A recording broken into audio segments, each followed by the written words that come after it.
if you're, if you don't mind, if you would just put your names on there, and so that I can make sure we've got it on.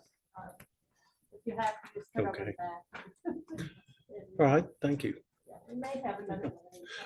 Well, good evening. Nice to see you all, and those of you who are joining us via Zoom. It's always great to have your involvement as well. Millie in her announcements mentioned a special forum that we are co-sponsoring at Kennesaw State University. It'll be the last Thursday in February, and the topic is there a God? And we are bringing in top apologist Jeff Zweering of Reasons to Believe. Many of you are familiar with the organization based in California, Reasons to Believe. It's a science-based Christian apologetics organization. It's very highly regarded. And so very much looking forward to having Jeff come. And he will be discussing, dialoguing and debating with Michael Shermer. And is that a familiar name to anyone in the group? Bruce, it is to you, I think. Michael Shermer is one of the foremost atheist apologists in America today. I don't know that he was the founder, but he is the editor of Skeptic magazine, an anti-religion magazine that's been around for about 20 years or more. And he has a very wide audience. So we will have Jeff Zweering of Reasons to Believe debating Michael Shermer the last Thursday in February at Kennesaw State University. I'll be the moderator, and I will try to be as fair as possible. Although, frankly, all the good arguments are on one side of the issue, but we'll be very fair and very respectful, obviously, as we always attempt to be. So this is a course that I've been very much looking forward to. Courses like this, as you know, are very, very rare in churches, but they are absolutely essential, I think, given the severity of the times in which we're living. So we'll be going into considerable depth on this issue of Christ and culture, Christian discipleship in a, quote, post-Christian society and culture. And many of you got the original announcement that came out several weeks ago. We wrote, quote, Christian discipleship in a post-Christian society and culture is a seminar in cultural apologetics. When people think of Christian apologetics, normally they're thinking of what we would call classical Christian apologetics, which are basic arguments in defense of the Christian faith. Now, this is cultural apologetics, and this focuses on the current state of American culture and how Christians can live faithfully and responsibly in the midst of a society that's becoming increasingly hostile toward Christian values and beliefs. I'm sure you've noticed. Ours is a society and culture that celebrates narcissism, hedonism, and materialism. In the process, virtually every area of American life is becoming secularized and socialized and sexualized and racialized under the influence of sinister forces that are waging very aggressive and absolutely unrelenting attacks on morality in general and the Christian faith, of course, in particular. Now, as our spiritual, moral, and ethical foundations upon which America was founded, as those continue to collapse, so goes our religious and cultural institutions, our economy, our political system, and any remaining standards of civility. And again, the decline in just basic decency and civility in public life. Again, I'm sure you've noticed, but it's just remarkably different from just 15, 20, 25 years ago. As Bob Dylan sang in the 1960s, the times they are a-changin', but nobody back then could possibly have foreseen the tectonic shift that has radically altered American society and culture in the past 60 years, or just how far our nation has strayed from its religious and cultural heritage. We live in a society that increasingly calls good evil and evil good, as we read in Isaiah 5:20. And as the Christian philosopher Jay Budashevsky, a philosophy professor at the University of Texas, has written, we are living in a very, very strange and frankly, very unprecedented times. This is what he wrote in one of his books called What We Cannot Know. Quote, we are passing through an eerie phase of history, in which the moral truths that everybody really knows are treated as if they are unheard of doctrines, a time in which the elements of common decency are themselves attacked as being indecent. Nothing quite like this has ever happened before, certainly not in American history, certainly not in Western civilization. Although our civilization has passed through quite a few troughs of immorality, never before has vice held the high moral ground. Our time considers it dirty-minded to treat sexual purity as a virtue and a sign of impious pride to profess humble faith in Christ. The moral law has become the very emblem of immorality, end quote. So our course is going to be hopefully very interactive. It'll be centered on directed readings for the most part, and some focused discussions on 4 books in particular. See, I brought those books to show you here.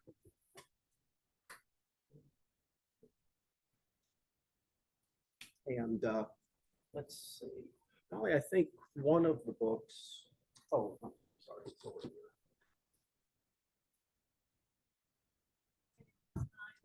We want you to sign that sheet that's going around. There's 2 sheets going around. So please sign even if you put your name on a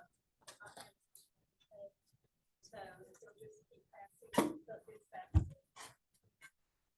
So following a couple of introductory sessions tonight and next week, basically we'll turn our attention to these 4 books, and that'll pretty much occupy the rest of our time for the rest of this course.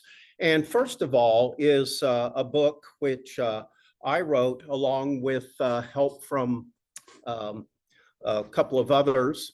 It's called C.S. Lewis on Politics, Government, and the Good Society. Now, a lot of Christians, including those who are very interested in Christian apologetics, have read extensively the writings of C.S. Lewis, and yet they are unaware of just how much he wrote on issues related to politics and cultural issues. So what I did was go through all of his writings, and I gleaned those sections that deal directly with topics we'll be talking about in this course. Now, it's a short book, only about 70 pages, but I think you'll find there's a lot of content in it. So C.S. Lewis on Politics, Government, and the Good Society. It's available as are the other 3 books on Amazon, but I also brought some copies if anybody'd like to go ahead and get one, because we'll start into this book in just a couple of weeks. The second book that we'll be focusing on, at least in part, is a book that I wrote a couple of years ago called Francis Schaeffer, a retrospective on his life and legacy. Many of you are familiar with Francis Schaeffer, one of the great Christian thinkers, along with C.S. Lewis of the 20th century. And this is a book that, again, Eric Smith contributed to the writing of this book, as did Dan Siegel here. And so very much we'll focus specifically on, again, the issues that Francis Schaeffer addressed related to cultural issues and political issues in particular. Now, one of the most influential books on this theme of the last 5 years has been a book by Rod Dreher. It's called The Benedict Option, A Strategy for Christians in a, quote, Post-Christian Nation. It's a very influential book, has stirred up an enormous amount of discussion in churches. And so that'll be the third book that we focus on. And then fourthly is a book that came out just a year or so ago by Eric Metaxas. Some of you might be familiar with Eric Metaxas. His radio program, for instance. He's a leading conservative Christian commentator on our times. And this book is called Letter to the American Church. And it's, I think it's one of the most direct and important books written in recent years. And he's really challenging conservative Christians, evangelical Christians, to practice what Francis Schaeffer called holistic Christian discipleship. In other words, as Schaeffer put it, the lordship of Jesus Christ over the whole of life, every area of life. Eric Metaxas may be a familiar name. You might be familiar with a book that he wrote about 10 or 12 years ago, which was probably the definitive biography on Dietrich Bonhoeffer. So, Letter to the American Church. So, those 4 books will more than fill up the time we have in our course. And I think you'll find each and every one of them to be very, very relevant and very, very significant for Christians who seriously are concerned and seriously are thinking about the state of American society and culture. So, as I said in the introduction to this course, join us as we focus on what it means to understand and practice holistic Christian discipleship in the midst of our current cultural disintegration.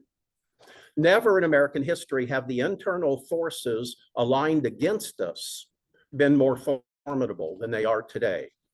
And never before have American Christians needed to be better informed and engaged in the battle for all that is true and good and beautiful for the sake of the gospel of Jesus Christ. So that's our challenge for the next 10 or 11 weeks, and very much looking forward to going through this material with you all. Anybody have any questions, comments about any of that? And then we'll move on. Yes, Bruce? They made a documentary or some kind of film out of the actual book. Released, I think, in February. Letter to the American Church? Oh, really? So there's a documentary film that's in the works. Oh, that would be great. It would also save me a lot of words, and we could just watch it together. So, right. Yeah, very good. That's good news. All right. So, anything else? I think everybody has the 5-page outline, 6-page outline. We won't be able to go through all that this evening. That'll take us the rest of tonight and also next week, and then we'll get into the first of those 4 books. Okay. Yes, anything? Yes, just be sure if you haven't signed up that you sign these sheets. Okay. All right. Thank you. All right. Well, let's take a look then. I think all of you have the 6-page outline, so I'm going to follow along pretty closely in accord with the outline itself, although obviously the outline is just a very brief encapsulation of what we'll talk about tonight and next week. But let's start with the purpose of this course. And my point would be that why is this course important? Well, Christians need to be prepared. This year, 2024, could be one of the most intense years in all of American history. Tense, chaotic, and it might be one of the most violent years in all of American history.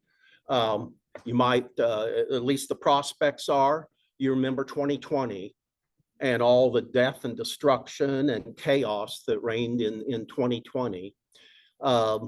It could be a repeat of that, or it could be perhaps even worse than that. And that is, some of you remember 1968.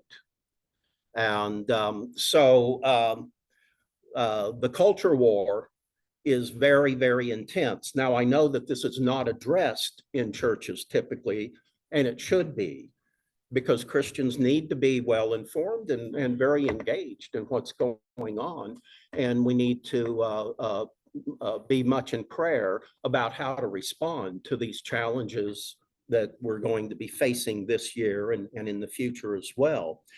But unless things change dramatically, the upcoming election could seal the fate of America, and the stakes couldn't possibly be any higher than they are. Those who have been systematically and intentionally subverting and perverting our social and moral culture, and in the process destroying almost everything that we value in American life, they are just one more election victory from completing their agenda. And for decades, they've been focused on secularizing every aspect of American society. In other words, eliminating God from every area of public life. They've been focused on socializing America in keeping with a radical left-wing agenda, sexualizing, of course, and those of you who keep up with current trends in education, for instance, know that this sexualization of American school children is just absolutely unprecedented. It would have been unfathomable just probably 10 years ago. And we see it here in Cobb County, and we see it in Marietta City Schools, for instance. All this controversy over books in the libraries of these schools, many of which are truly pornographic books. And yet they're in elementary school libraries and middle school and high school and so on. And then also, in addition to secularizing, socializing, and sexualizing every aspect of American society, they're racializing everything in American society. Everything has returned back to identity politics. And I think there's more emphasis today on race issues than any time since the heyday of the Ku Klux Klan or Nazism in Germany, for instance. So we face some formidable challenges, and I think we need to think clearly about these things and be well prepared to deal with them. Yes, Dan? Just the very quickest note, I was going to comment that in many states, those pornographic books, and they are pornographic, and some of them are truly horrible, that are in schools are only there because state law has an exemption for schools. So if you foist this book on a child on a city bus or something, you'd go straight to jail. But you put it on the library shelf on the lower level and the kid picks it up, well, that's perfectly legal. Mm-hmm. Yeah. And how has this happened? Well, too many Christians and too many Christian leaders, church leaders and otherwise, have just utterly failed to get involved and address these issues. And it reaches a certain point where it's just totally out of control. And that's what we find throughout America today in many states and in many cities and school systems and so on. So many Christians and church leaders apparently just prefer to duck and cover. They're either very ignorant of what's going on, or they're too afraid to speak out and take a stand against these great evils that we're facing today. Many Christians want to avoid anything that they deem controversial or anything that is potentially divisive, failing to understand that most everything in life that ultimately matters, think about this, most everything in life that ultimately matters is intrinsically controversial and divisive, including the gospel of Jesus Christ itself. Now, in fact, a case can be made that the most controversial and divisive person in all of human history was Jesus Christ himself. And so we want to stand for what's right and true. And as Christians, we understand that our faith is very much under attack. But beyond that, just basic decency, basic civility is under assault in America today and throughout the Western world as well. Too many Christians fail to acknowledge that we're in the midst of a monumental struggle, unprecedented in American history.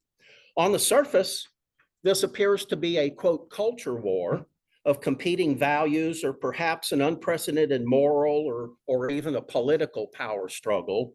But underneath the surface of all this chaos and conflict are actual manifestations of a great spiritual warfare that's intensified over the past several decades.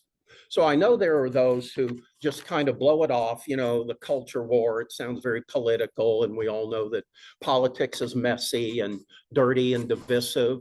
And so they just really don't want to deal with these issues. But, you know, the cultural level, and even more superficial than that, the political level, those are just manifestations of great spiritual warfare going on beneath the surface, behind the scenes. And certainly we're enjoined in Scripture to be very informed about that, very aware of it, and to be very engaged in the spiritual warfare in which we have to deal. But so many Christians act, in effect, as cultural pacifists. They withdraw from the cutting edge issues of the day, and they refuse to engage the battle for fear of offending others. But in all of human history, think about it. Pacifists have never won a single war in all of human history, have they? No, and oftentimes they're the balance of power that supports the most evil side in a conflict as well. And in fact, by refusing to take a stand and joining the fight, pacifists, including cultural pacifists, are actually assisting those who are aggressively promoting evil in our society. As Christians, we're called to be a source of life and light and hope and truth, and to apply our faith and values in every area of life, not just in our, quote, religious life. And for so many Christians, you notice they want to define Christian discipleship very, very narrowly. And in their minds, Christian discipleship relates to, of course, our religious life. It relates to our family life and so on, how we interact with children and parents and so on.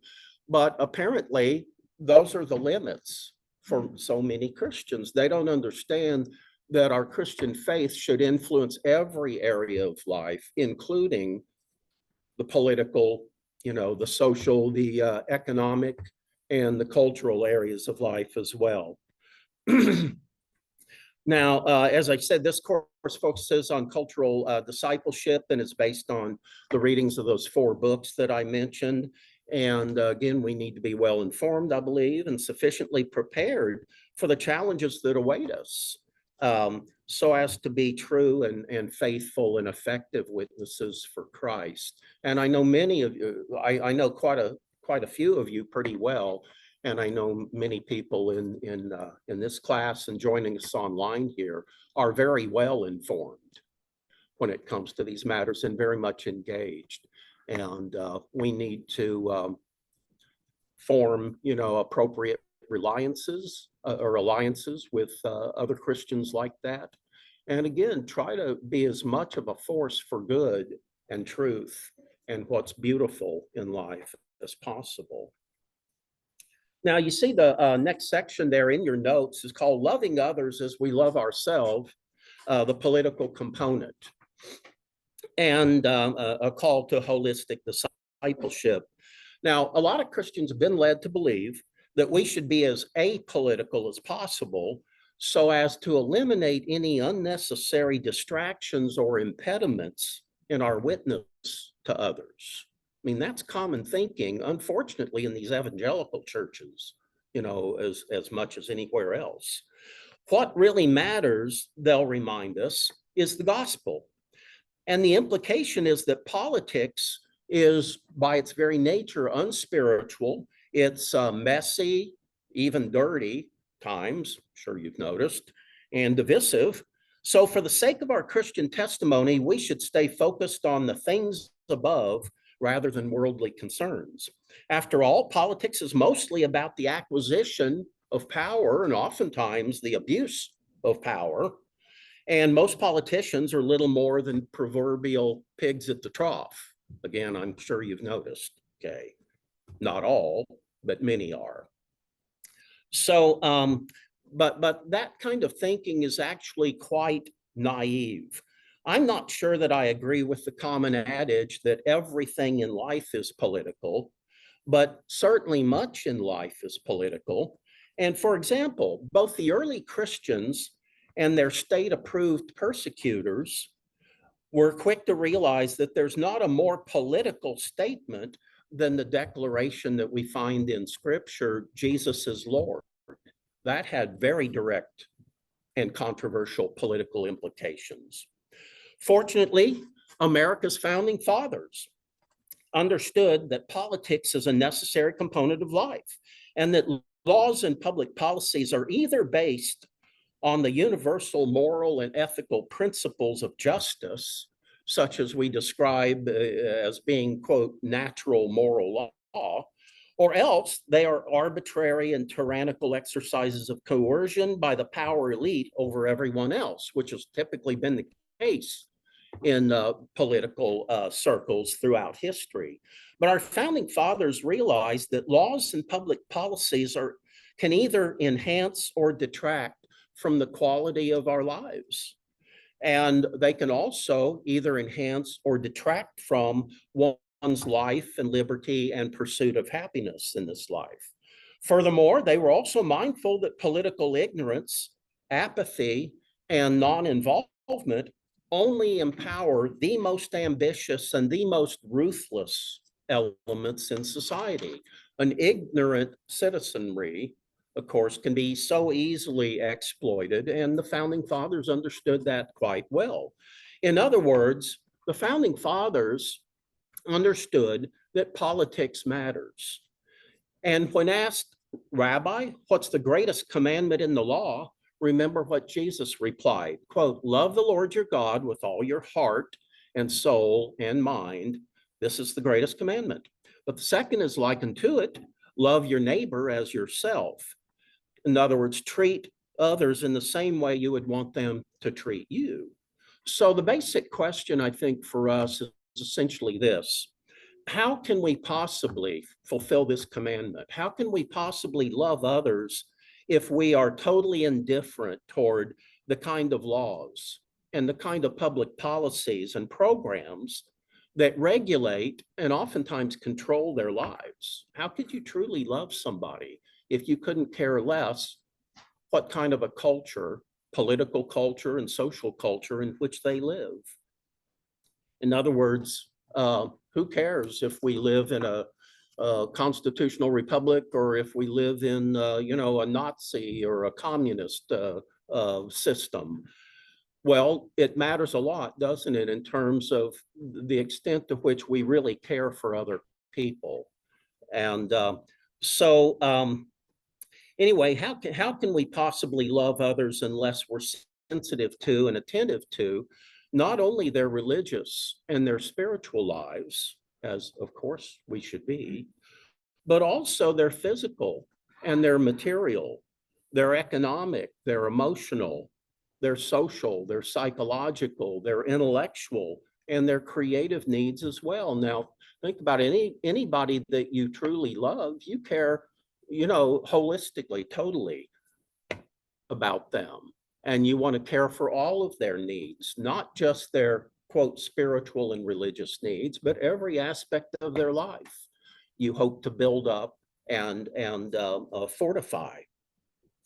So the question again, how can we truly love others if we care very little about the quality of their lives in any holistic sense? And the question, is easily answered, and that is, well, actually, you can't love somebody as you should if you limit it to just, their spiritual, religious lives and so on. The Christian faith is more than merely one's own personal relationship with Christ outside the larger context of a holistic Christian discipleship, nor can it be reduced to personal piety exclusively. In its fullest dimension, Christianity is a comprehensive worldview that influences conditions, and it also influences and conditions and regulates how we think and respond to the full range of issues that affect humanity, or what Francis Schaeffer referred to again as the lordship of Jesus Christ over the whole of life. Now, realistically, politics, and to be quite frank about it, politics is mostly about damage control, isn't it? Politics is mostly about keeping the very worst people or the very worst parties out of power and influence. And as we know, politics can be very contentious, very divisive, and can be very frustrating. But again, it's an elementary aspect in terms of the quality of people's lives. And so we need to take it seriously. But no man-made political party or ideology, as we know, has a monopoly on truth and reason and wisdom. However, it is simplistic and it's very foolish and dangerous to assume that because all, for instance, political parties and all ideologies are flawed to some extent, they must therefore all be morally equivalent. That's not true at all. Some are far worse than others. And so that takes us back to, again, what I would consider to be kind of the first rule in terms of how we think about politics. And that is, it's mostly about damage control. It's mostly about keeping the very worst, most incompetent people out of office as much as possible. So here's the stark reality. In our current political climate, the Democratic Party in America serves as a very, very powerful political arm of a militantly secular and ultimately dehumanizing social, cultural and political agenda that's rapidly destroying most everything that is good and decent in America. It is, in effect, the initiator and the proponent of most laws, policies, and programs that are immoral, that are irrational, and are counterproductive.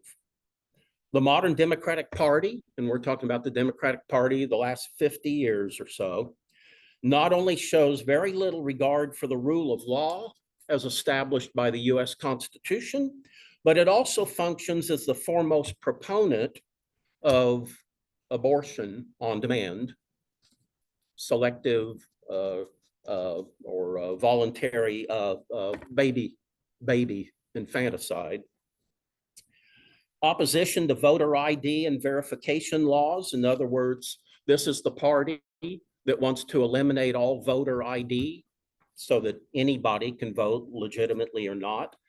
They want open borders, which is a violation of US law. By the way, what constitutes a nation? The United States is a nation, right? And there's what, 170 or 80 nations in the world. What is a nation? Well, a nation is an entity that has a common culture, in the past at least a common language.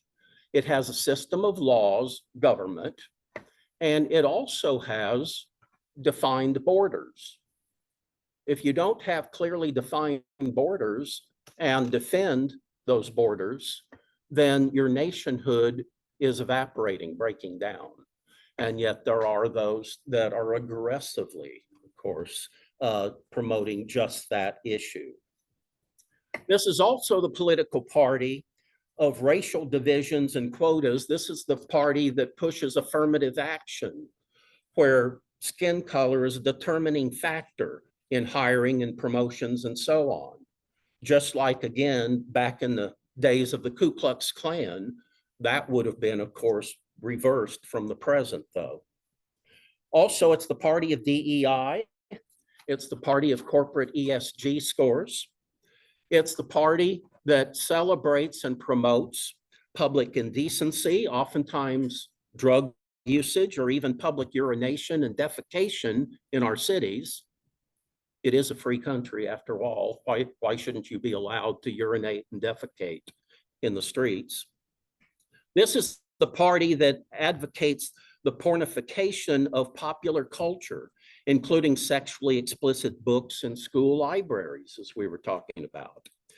This is the party that pushes liberalized drug and pornography laws.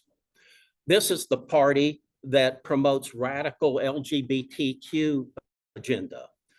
This is the party of incivility and civil disorder. Remember Antifa and Black Lives Matter from back just 2 or 3 years ago, and the anti-Israel riots that are going on right now. This is a left-wing neo-Marxist party that basically has taken over most every area of American education. And it's also a party that increasingly calls for restrictions on religious freedom. Just look at what the Liberal Party in Canada, for instance, has done in the last 10 years in terms of restricting religious freedom there. So the Democratic Party also wants to reimagine law enforcement and impede law and order in general. It also has become a radical, secular, godless, and socialistic party.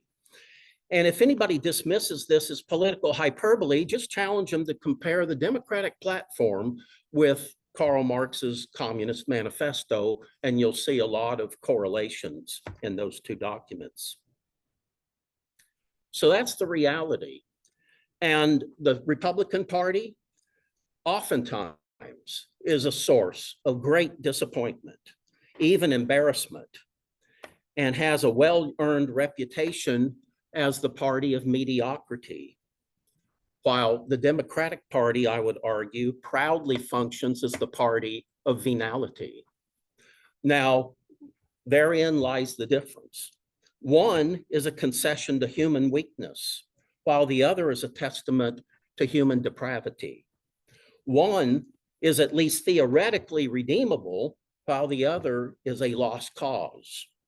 To ignore the differences and pretend otherwise really is tantamount to willful ignorance, isn't it? I mean, it's obvious. There's quite a contrast in these two political parties. One is far from perfect, to say the least, but the other is aggressively promoting some of the most dastardly policies imaginable, unthinkable years ago. So let's go back to this point, and that is we shouldn't get too involved in politics because it could offend other people, and it could be a hindrance to sharing the gospel. So let's go back and address that again briefly here. Now, we all understand that the gospel of Jesus Christ, not politics, is ultimately what matters most in this life. I think we are all in agreement there. The gospel, not politics, is the answer to mankind's deepest needs. But as Jesus clearly taught, the main thing is not the only thing. To truly love others as we love ourselves, there's a political component that really cannot be denied. We must care deeply about the kind of society and culture in which we and others live. To ignore the political implications of holistic Christian discipleship is not only irresponsible, it's outright immoral. So let me pause briefly, and what thoughts come to mind as we've worked through that section in your notes there? And those of you online, feel free to enter into the discussion here.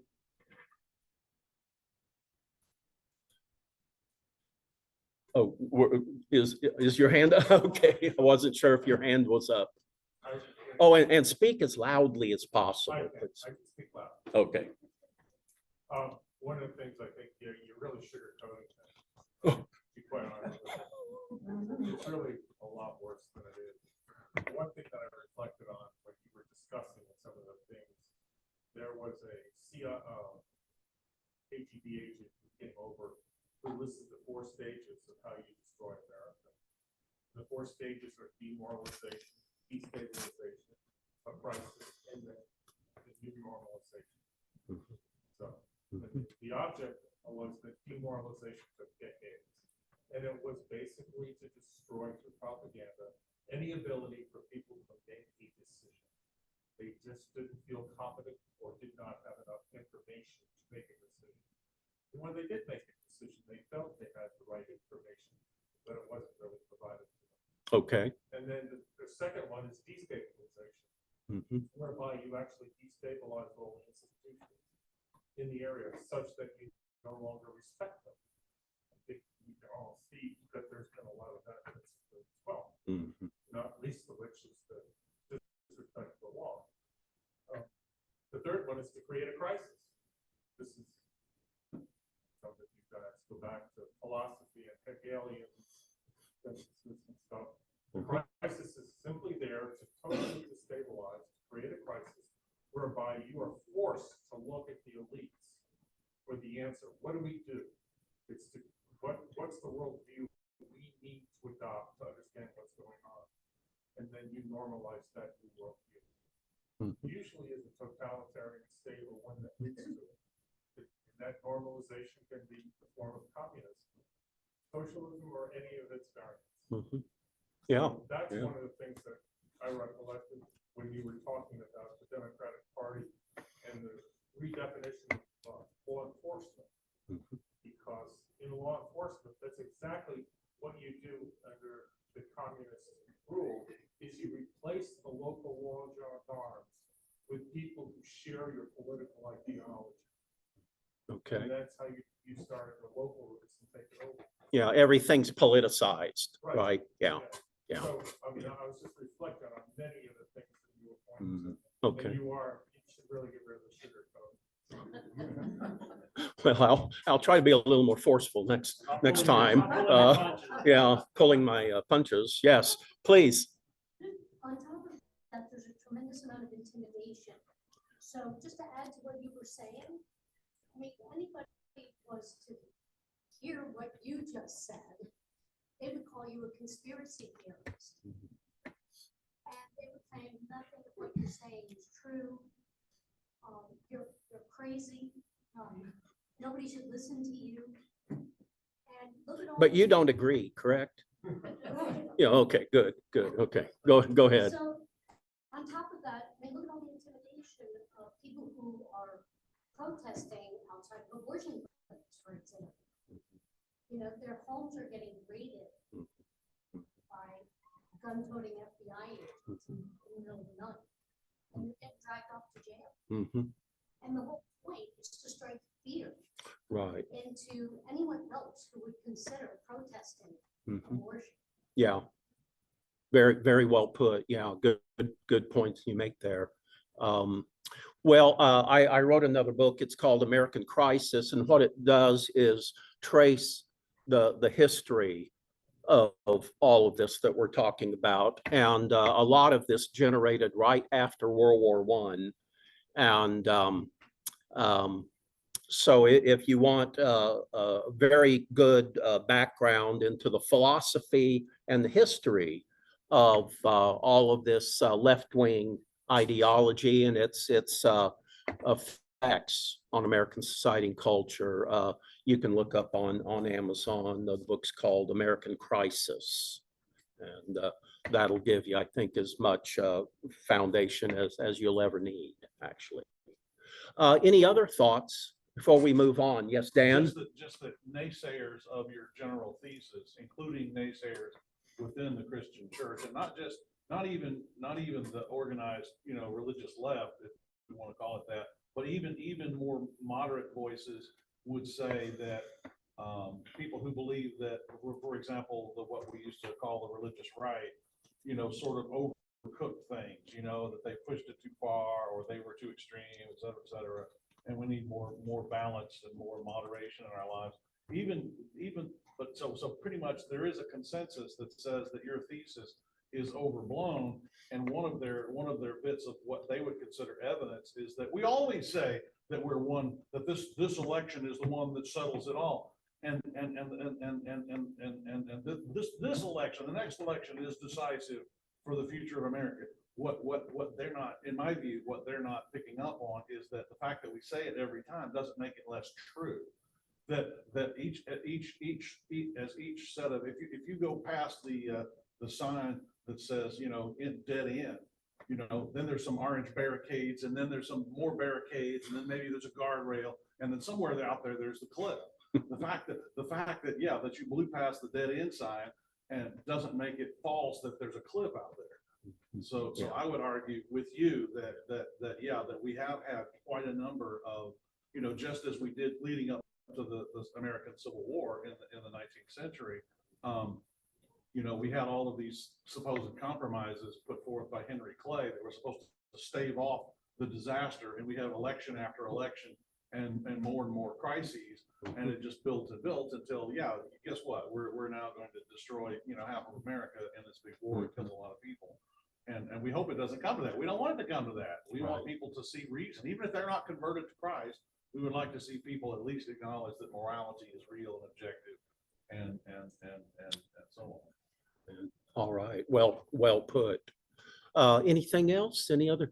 Yes, please. One of the other things that I've seen in the new generation coming, I work in hospital, we have a lot of new nurses coming. They have no critical thinking skills, zero.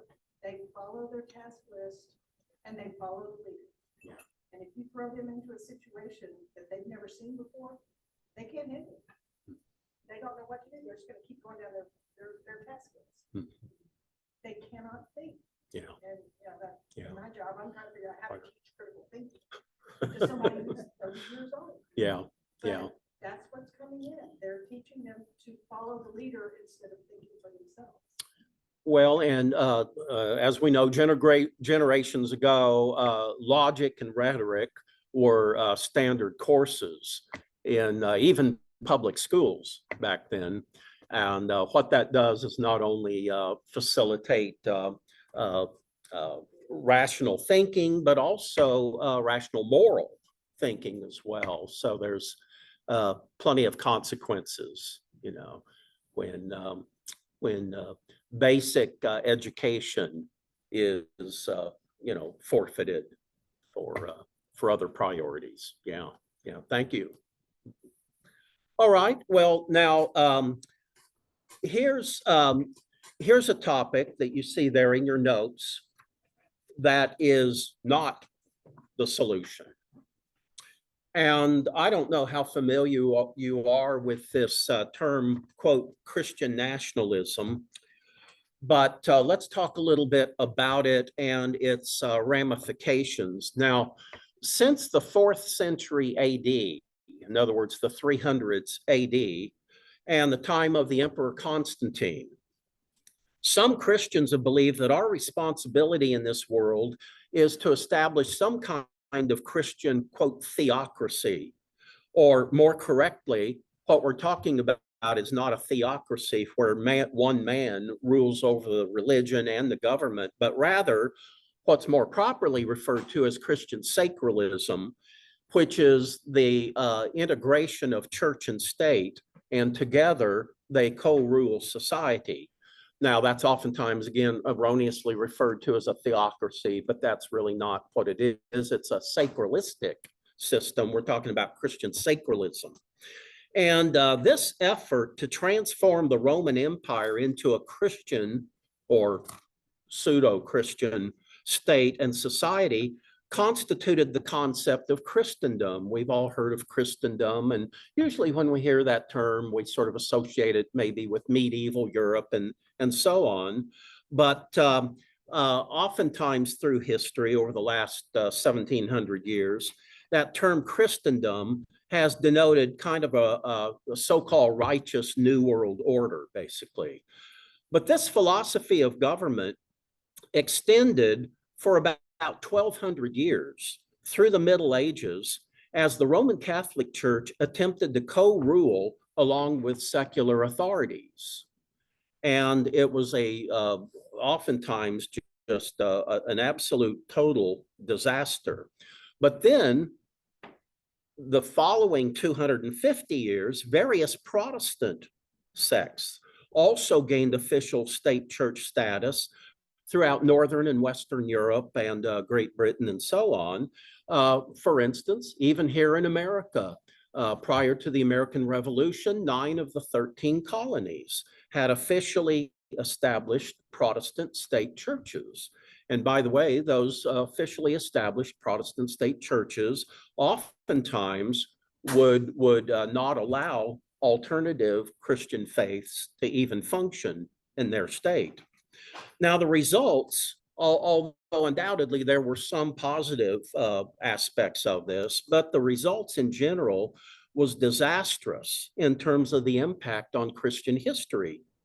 This unholy alliance, and it always is an unholy alliance between church and state, produced a superficially Christianized civil religion that politicized and corrupted true Christianity. Church officials typically, and very dutifully, of course, would bless all the government's aggressive wars and tyrannical policies, including even unjust laws, usually without any dissent whatsoever. So for some 1,500 years, state-sponsored and state-controlled, quote, Christianity served as a force for government coercion and the suppression of basic human rights, including the rights of free assembly and the rights of religious liberty as well. Now, fortunately, within about 40 years of following the American Revolution, all these Protestant state churches in the United States were disestablished. The great Anabaptist historian Leonard Verdine put it this way in one of his books, quote, "The First Amendment of the US federal Constitution was the death sentence of Christian sacralism." Okay, so America really breaking new ground, offering total religious freedom in this country, unprecedented in history prior to that time. Now, in recent times, Christian sacralists, though, have advocated various ideologies that are associated with this term Christian nationalism.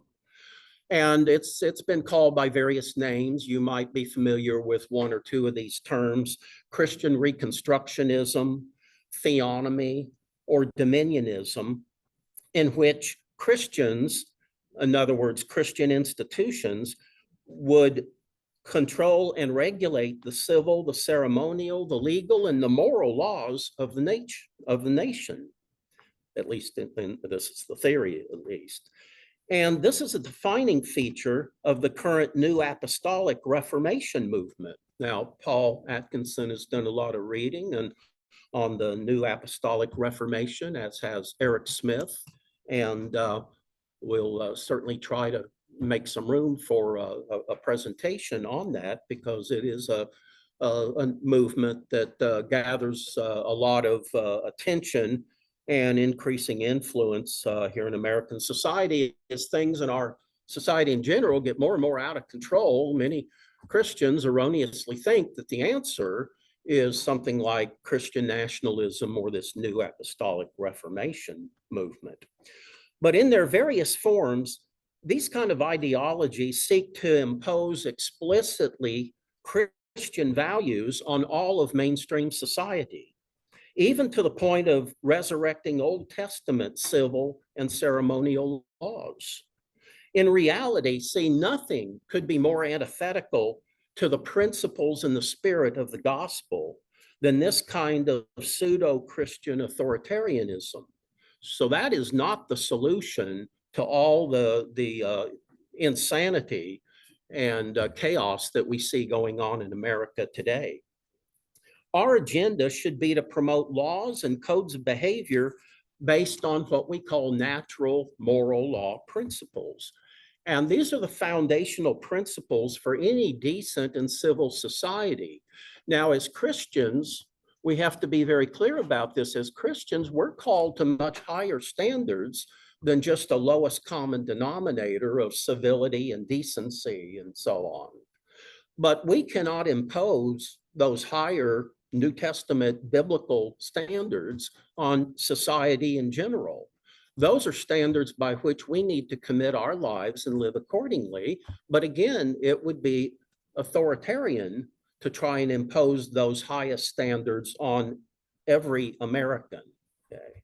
And so this is something that again, we need to keep keep in mind, and that is, yes, American society has never been so chaotic and so immoral and out of control. But the solution is not authoritarian pseudo-Christianity. Now, Christians do not only rally behind religious freedom, as we should, but and not only just for Christians, but for everyone. And here's a quote from Francis Schaeffer in one of his books, A Christian Manifesto, in which Schaeffer wrote, quote, "We must make definite that we are in no way talking about any kind of theocracy." Well, actually, he used the wrong term. He's talking about Christian sacralism there. He goes on to say, "Let me say with great emphasis that founding fathers like John Witherspoon, Thomas Jefferson, and other American founders had no idea of a theocracy or had no intention to set up a theocracy. That is made very plain by the First Amendment to the Constitution. And we must continually emphasize the fact that we're not talking about some kind of Christian theocracy. In the Old Testament, there was a theocracy commanded by God. But in the New Testament, there is no New Testament basis for the linking of church and state until Christ the King returns. The whole, quote, Constantinian mentality from the 4th century to our time was a mistake. Constantine, as the Roman emperor in 313, ended the persecution of Christians, which was great. Unfortunately, though, he gave support to the fact that by 381, about 70 years later, Christianity was made the official state religion of the Roman Empire under a subsequent emperor, Theodosius. And by the way, almost immediately after Christianity became the official religion of the Roman Empire, Christians, quote, Christians, began persecuting pagans and all others who held to alternative belief systems, including Jews to some extent as well. Schaeffer goes on to say, through the centuries, it has caused great confusion between loyalty to the state and loyalty to Christ, between patriotism and being a Christian. We must not confuse the kingdom of God with our country. To say it another way, we should not wrap Christianity in our national flag. None of this, however, changes the fact that the United States was founded upon a Christian consensus. Now, again, actually, I think he's a bit off in that. I think America was founded on a Christian-influenced consensus, but not strictly a Christian consensus. So let's look at modern republicanism, Republican-style government. America's founding fathers sought to design a political system based on natural law principles. Again, this basic lowest common denominator of decency and civility, which all people should be held to account for. So the founding fathers sought to design a political system based on natural law principles and in keeping with the general realities of human nature. Any good government is going to be based on the realities of human nature. And so in that respect, the founding fathers promoted limited government here in America. They promoted the separation of powers within the government and a legal system based on just laws that offered as much individual freedom as possible. America was the most free country in the world following the American Revolution and the establishment of the new nation. Now, the founding fathers established a representative style republic based on what they called natural or inalienable rights, based on a written constitution and adherence to the rule of law. They did not, however, and many of you have known this most of your lives, the founding fathers had no intention of founding a democracy. Now, many of these were very well educated, college educated leaders in America, and many of them were very familiar with ancient history, the history of Greece and Rome and other civilizations.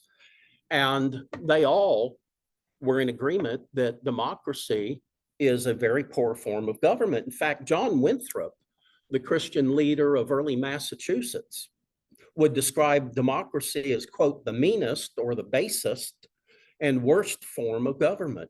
Thomas Jefferson said democracy is nothing more than mob rule. John Adams put it this way: democracy never lasts long. There was never democracy yet that did not commit suicide. Isn't that a good word for what's going on in America? Suicide, cultural suicide. Here's Winston Churchill. I love this quote from Churchill. The best argument, he said, against democracy is a 5-minute conversation with the average voter. Whoa, how sobering is that? And you vote? Do you? Here's an authority far greater than Winston Churchill or Thomas Jefferson. This is Moses. And in Exodus 23:2, Moses states, do not follow the crowd in doing wrong. In other words, just because something is popular, we don't just mindlessly go along with it. He says, Moses goes on to say, and this is very significant, especially considering the context. This is, we're talking about 3,500 years ago. Moses goes on to write, do not pervert justice by favoring either the rich or the poor. So identity politics is what we call that today. And Moses says, no, certain things are right and wrong. Don't pervert justice by favoring rich people or, for that matter, the poor either. However, America's founders acknowledged that this new constitutional system could only survive pending the virtuous behavior of its citizens. Benjamin Franklin put it this way: only a virtuous people are capable of freedom. Now, we would think, yeah, that's obvious, but it hasn't really been obvious throughout human history when you think about it. And it certainly is not obvious in America today. Only a virtuous people are capable of freedom. John Adams put it this way: public virtue cannot exist without private virtue. And public virtue is the only foundation of a republic. They are founding, of course, what we would call a constitutional republic. George Washington says, the foundations of our national policy will be laid in the pure and immutable principles of private morality. James Madison says, if men were angels, no government would be necessary. But obviously, again, these are people who are wise enough to understand, let's create a government that allows human beings as much freedom and liberty as possible, but within certain parameters, and only to the extent that the public in general understands virtuous moral behavior and acts accordingly. So our calling is essentially this: contemporary Christians, I think we need to understand that our calling is not to try to restore some kind of Christian nationalism or Christendom to modern America. Our calling is to think and live as true countercultural followers of Jesus Christ. As we read in Romans chapter 12, 1 and 2, do not conform to the pattern. In other words, don't conform to the ways of thinking or the ways of talking, speaking, or the ways of living of this world, but be transformed by the renewing of your mind so that you can discern and follow God's good, pleasing, and perfect will for your life. So in that regard, our fundamental values are usually, or should be usually, out of sync with a lot of the popular trends of our day. The dominant trends in affluent America today are egoism, self-centeredness, materialism, just grasping for everything possible in this life, and hedonism, having as much fun as possible, as if that were our calling, our purpose, and meaning to life. Our thinking needs to be theocentric, God-centered, and in keeping with the greatest commandment, to love God passionately with our heart, soul, mind, and strength, and to love others as we love ourselves. All right, so again, let me pause here, and any comments, any thoughts that came to mind as we were going through this material, and then we'll finish up in just a couple of minutes. Dan, please, go Oh, ahead. I thought somebody was up. Yeah, just quickly that we are called to be faithful, not necessarily successful, and so we may not succeed. So the question of whether, you know, we pull our irons out of the fire, or whatever the expression is, chestnuts out of the fire, whether America is saved or the Western civilization gets back on track in our lifetime or later, is not for us to decide or to determine. We just have to lean in the correct directions and you know, do our part, shoulder to the wheel and all that. I get that. So our personal mood, whether we are optimistic or pessimistic or hopeful or despairing, is totally separate from our duty. And I thank you for calling attention to our duties.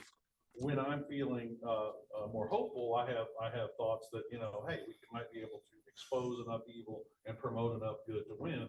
When I feel more despairing, one of the things that occurs to me is that precisely, even though we are disassociating ourselves and distancing ourselves from a theocracy, we're still, everything we say and do is going to be read as theocratic, because a mere natural law approach to people who, according to the Bible, I'm not singling out anybody, but we're told that there's a category of people in the Bible who have seared their consciences as with a hot iron.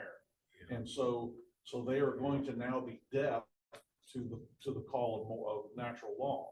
And so when we say, look, we're not trying to make you, you know, if you're, we're not trying to make you like eat fish on Friday. We're not trying to make you go to church or anything like that. You know, we just want the basic moral commands that are always true for all people in all times and places. And they're going to say, our political opponents are going to say, oh, so what you mean is heteronormativity. What you mean is male-female complementarity. What you mean is patriarchy. What you mean is a husband and a wife and a bunch of children. And we're like, yeah, that's kind of the human family. And they're going to say bigots, homophobes. And so when I'm feeling more despairing, I don't see any way around that, because we're not trying to impose a Christian. We're not trying to replace the American flag with a Christian flag. We're not doing all the things that they might accuse us of. And yet, just the basic moral framework that all humanity has acknowledged, as you see in the appendix of C.S. Lewis's Abolition of Man, where he gives all these examples of natural law and stuff. Just that is going to be seen as, because they're going to point out, and probably rightfully, that it's funny you say you're not bringing this religious kingdom into America, and yet it's only the religious people that talk about this natural law, because they're all gone the other way. So that's it. Well, and this is addressed even in a lot of Old Testament passages, which becomes a basis by which God allows, you know, all this, discipline on the nation of Israel, because they've totally turned away from God. But even just basic decency has been forsaken as they follow all these pagan idols and so on, very immoral religions and so on. And so it becomes basically the foundation for that verse I cited earlier. You know, these are people that call evil good and good evil. And there are plenty of people that trend that way. And as we know, at a certain point, when we constantly intentionally rebel against God and the moral truths and laws of God, at a certain point, he cuts us loose and, to go our own way. And but nonetheless, having been made in the image of God, we understand that we do intrinsically have a moral nature. We know intrinsically, intuitively, that certain things are right and wrong, certain things are good and evil, certain things are proper and improper. And yet, of course, many people today proclaim that they are moral relativists. But that's just a silly game that they try to play. Nobody is a moral relativist. And it's easy to expose somebody like that for the fallacy of what they say. They claim to be a moral relativist. Simply insult them. And immediately, they'll react as if you said something wrong and improper and ungood. Which you did. Okay. And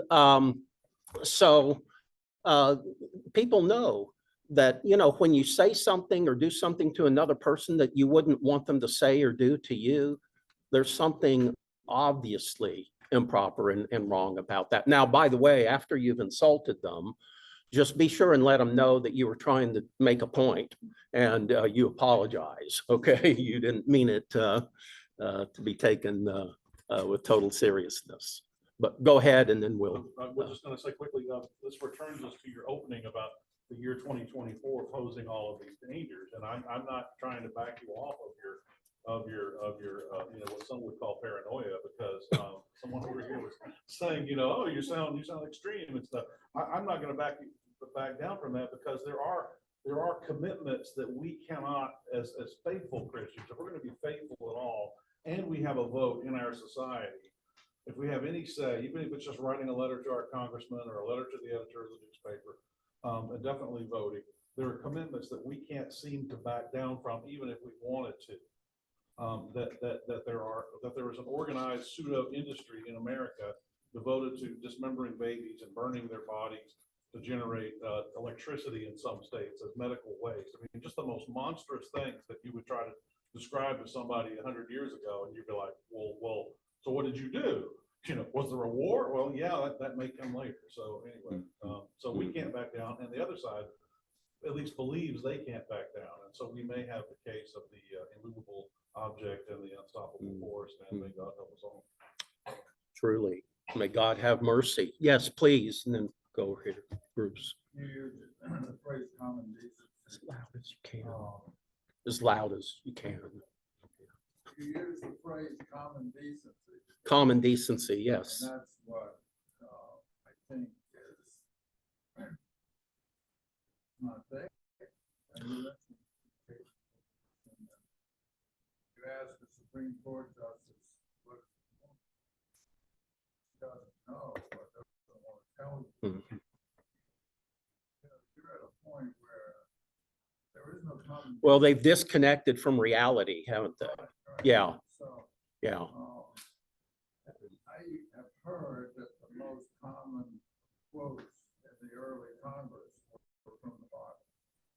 I wouldn't doubt that. And Yeah. by departing from Scripture, Mm-hmm. you cannot argue Mm-hmm. against somebody that doesn't understand that marriage is ordained from God. Mm-hmm. And if you say, well, I'm going to argue with you, but I don't have any, you end up nothing to hang on. Right now, but that's why I used the term, this was not founded as a Christian nation.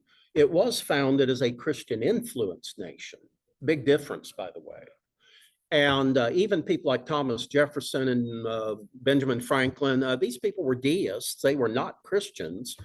And yet, when it came to basic morality, there would have been relatively little difference in how we think and how they thought. So it was a Christian influenced society and culture. And so in the process of formulating the rule of law, there would have been basically a consensus among most all Americans because of that residual Christian influence. Yeah, I Mhm. would challenge him, Franklin, because Benjamin Franklin's later life, you know, he made that one little talk about a nation can't, Pharaoh can't fall without God's notice, and a nation rise. Yeah. Well, yeah, and that's oftentimes cited. And I would just simply say there's no evidence that Benjamin Franklin ever became a Christian or anything like that. But see, deism is a false religion. And just like any false belief system, there are going to be internal contradictions. And so, yes, the Constitutional Convention is deadlocked over certain issues. And Franklin rises and says, why is it that we have not yet even chosen to, I can't remember the exact terminology, but pray about this, you know, and seek God's guidance. And so that is counter to deism. which is a belief system that holds that there is a creator God, but he's totally uninvolved in human affairs. So Franklin's basically violating, a basic tenet of deism, because that tenet of deism is frankly just not true. So I think that might be an explanation for that. Yeah. Tradition continues to this day. Well, yes, and a lot of non-Christians, of course, will fall to their knees and pray for divine guidance or help or whatever. And presumably because that in fact is reality, that we do serve a God who loves us and wants to intervene in our lives. Yeah. And the sort of thing that I thought of was, this controversy over mixing religion and government. Don't bring your Bible in here and all this. So if you really believe that, you'd have to say John the Baptist is wrong. Herod said it's not right for you to have your brother's wife. Yeah. Yeah. And so See, maybe. but that also was common law back in those days. It's just that the rich and powerful violated it all the time. But in their culture, they believed that was immoral. And John the Baptist was certainly merely pointing out the obvious there. Herod's Yeah. Herod didn't take it well, did he? But it was part of the culture, the moral culture of the day. But the rich and elite and powerful, of course, thought they were above all of those moral laws. Bruce, I think you had a comment. We'll close things out. Oh, well, thank you. You're ceding me your time. Yes. I think sometimes you have to look carefully to see this. But Dennis Baker famously says that the left destroys everything it touches, which suggests that ultimately it will destroy itself. And we can see no better example, three quick examples of that. One is, of course, the immigration system in America, brought on by the Democrats primarily, and now the Democratic cities can't survive. Right? They're being eaten alive, literally, by this influx of immigrants. And may I say why? Why is it not working? Because we don't consider it. It's out of touch with reality. Yeah. You can be a liberal professor at university and push some of these liberal doctrines, so that someday they come to you because you use the wrong pronoun, find yourself up before a faculty committee and lose your position. Mm-hmm. Even as I love this, Davos, the liberal globalist elite of the United Switzerland, are showing signs of looking more to the right. Jamie Dimon now famously talking about what do we think about this direction going. And the reason for it is because the people that they've been pointing out as being a successful application of their ideas, like China, right? China's wonderful. Boy, they've got a great, fantastic growing economy. They're going to catch up with the United States. They don't have all this democracy stuff that they have to worry about. This is wonderful. And now China is busy falling on its sword. They literally are in dire straits in China, and they've got a demographic problem coming. And even the European Union, 40 years, I get the number, 40 years ago, produced 81% of the GDP of the United States. Now it's down to 73%. So that wonderful example of borderlessness and commonality, kumbaya, let's all get together and forget about the idea of states and nations and language and cultures and so forth and so on. Things that make life worth living is failing. And so we're seeing more and more of this. And I just, I like to at least stand on the sidelines and cheer for the right side. Yes. Well, and when we talk about living in accord with God's moral laws and just natural moral law in general, why is there such power in that? Because it's reality, frankly. It expresses the realities of life. And these arguments and positions counter to that are always going to fail. They don't comport with the realities of human nature or the realities of God's nature either. So yeah, thank you. Anything else real quickly, and we'll close things out. By the way, Pat Quigley, about 40 is the answer, about 40. Is there another question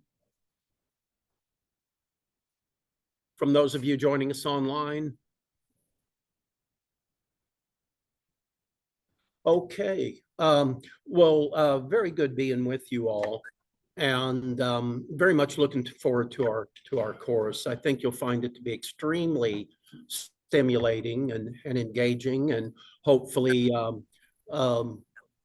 very informative, but more than that, very, very relevant to our times. And as we all strive to live consistently as a source of light and a source of love and a source of hope and a source of truth. In other words, strive to live in accord with why God has created us to live right here, right now, at this time in history. We're all called for a particular purpose. Let's take it very, very seriously. And I think we can really enjoy and benefit greatly from our time together. So again, great being with you.